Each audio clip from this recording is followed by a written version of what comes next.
Hello बच्चों, हमारा प्रश्न दिया हुआ है K3Al C2O4OL3 के IUPAC नाम लिखिए। चलिए समझते हैं इस प्रश्न को। अगर इस प्रश्न की मुख्य अवधारणा की बात की जाए तो मुख्य अवधारणा में हमें सीखना है कि उप सह संयोजक यौगिक के IUPAC नाम लिखने के नियम।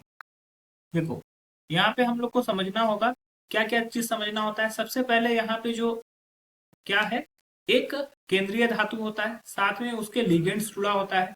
ठीक है, तो हम लोग इसको लिखने के लिए क्या होता है कि चूंकि बाहर में एक धातु है तो बाह्यतम धातु को लिखते हैं। फिर हम लोग दूसरे में हम लोग लिखते हैं, बीच में जो लिखते हैं वो लिगेंड्स के नाम को लिखते हैं, और लिगेंड्स कितना उपस्थित है वो लिखते हैं।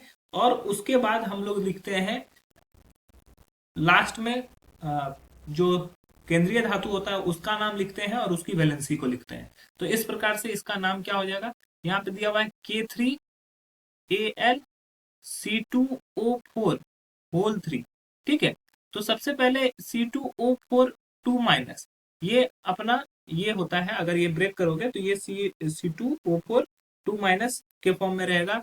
इसको हम लोग बोलते हैं ऑक्सीलेटो आयन, ऑक्सीलेटो ऑक्सीलेटो आयन। ठीक है, तो ये हमारा क्या है, C2O4 जो है ये हमारा लिगेंड्स है।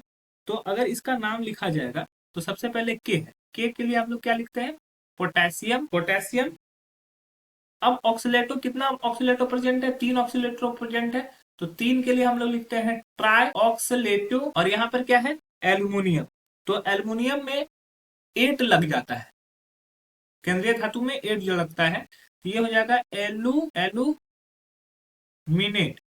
और यहाँ पर एल्युमिनियम का जो, अगर ध्यान से एल्युमिनियम का यहाँ पर ऑक्सीकरण संख्या निकालेंगे तो वो +3 आएगा। +3 कैसे आएगा, के का होता है +1 और के कितना है, 3 उपस्थित है, प्लस एल्युमिनियम का नहीं पता है तो x मान लेंगे, और C2O4 का -2 होता है, और यहाँ पर 3 तत्व, 3 ऐसे लिगेंड्स है, तो ये हो जाएगा 3 + x - 6 = 0।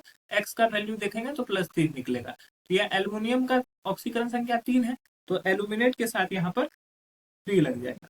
ठीक है, तो हाँ, इसका आईपीसी नाम क्या हो गया, पोटेशियम ट्राई ऑक्सीलेटो एल्यूमिनेट 3। ठीक है, आशा है कि यह प्रश्न आपको समझ में आया होगा। धन्यवाद।